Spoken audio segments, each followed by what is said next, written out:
देखिए टेलीमेडिसिन ने क्या किया, इसने पहले तो ट्रैवल टाइम बहुत ज़्यादा रिड्यूस किया, फाइनेंशियल बर्डन कम की कि अब पेशेंट को डॉक्टर के पास नहीं जाना पड़ेगा, उसको किसी हॉल में बैठ के वेट नहीं करना पड़ेगा, क्यू में बैठ के वेट नहीं करना पड़ेगा। वो अपने होम से, अपने जहाँ पर वो काम करता है वहीं से, या चलते चलते गाड़ी से भी वीडियो कंसल्टेशन, ऑडियो कंसल्टेशन कर सकता है। आप देखेंगे कोविड-19 में क्या हुआ कि हम रिमोटली पेशेंट को ट्रीट भी कर सकते थे, डायग्नोज भी कर सकते थे।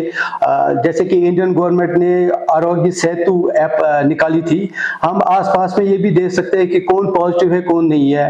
उससे हम अपनी अपॉइंटमेंट वैक्सीनेशन के लिए बुक भी कर सकते थे, और जो वैक्सीनेशन सर्टिफिकेट जो उन दिनों बहुत जरूरी थी वो डाउनलोड भी कर सकते थे।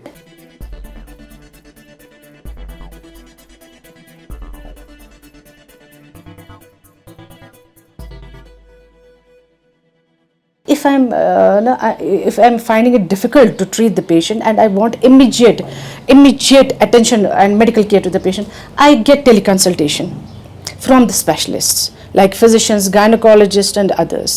So that way also I am giving proper care to the patient, proper treatment to the patient, without making patient running from pillar to post. हैं तो मिनिमम क्या होना चाहिए कि फिजिकल इक्विपमेंट्स होने चाहिए जो उसको लगा सके और हम देख सके हार्ट रेट क्या है, फीवर है कि नहीं है, या उसकी जो वाइटल्स है वो मॉनिटर कर सकते हैं। उसके लिए वहां पर एक इक्विपमेंट होना चाहिए।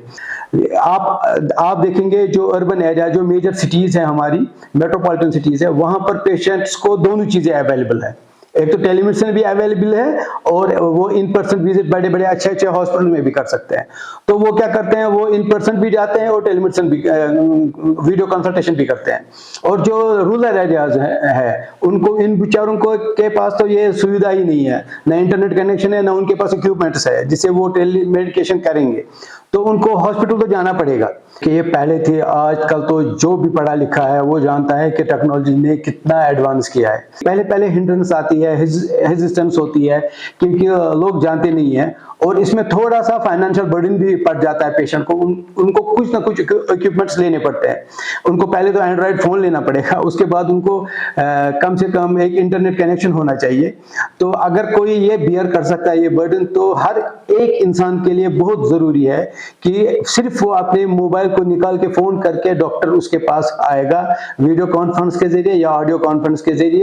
लेकिन अब इस टेलीमेडिसिन में कुछ डिफिकल्टीज है। ये हर डिजीज को आप टेलीमेडिसिन के थ्रू ट्रीट नहीं कर सकते। ये हमें फायदा पहुंचा सकती है नॉन कम्युनिकेबल डिजीजेस, और जिनकी ड्यूरेशन लॉन्ग हो, लाइफ टाइम जो डिजीज होती है, डायबिटीज, हार्ट अलाइनमेंट्स, हाइपरटेंशन, उनमें जो क्या होता है कि आपको बार बार डॉक्टर के पास जाना पड़ता है और उसका अपॉइंटमेंट लेना पड़ता है। आपके साथ एक दो आदमी भी लगते हैं, सबका एक तो टाइम जाया होता है और आपका फाइनेंशियल बर्डन भी बढ़ जाता है। टेलीमेडिसिन क्या करेगा, एक तो ये आपका ट्रैवल टाइम रिड्यूस करेगा, वेटिंग टाइम रिड्यूस करेगा, और जो फाइनेंशियल बर्डन है वो कम करेगा। टेलीमेडिकेशन कभी भी इन पर्सन विजिट को एक्सचेंज नहीं कर सकती। हर पेशेंट के लिए बेटर है इन पर्सन विजिट करना, लेकिन अगर कोई नहीं कर पाता है, हमेशा टेलीमेडिसिन नेक्स्ट 4-5 इयर्स में सेकंड ओपिनियन का काम करेगा।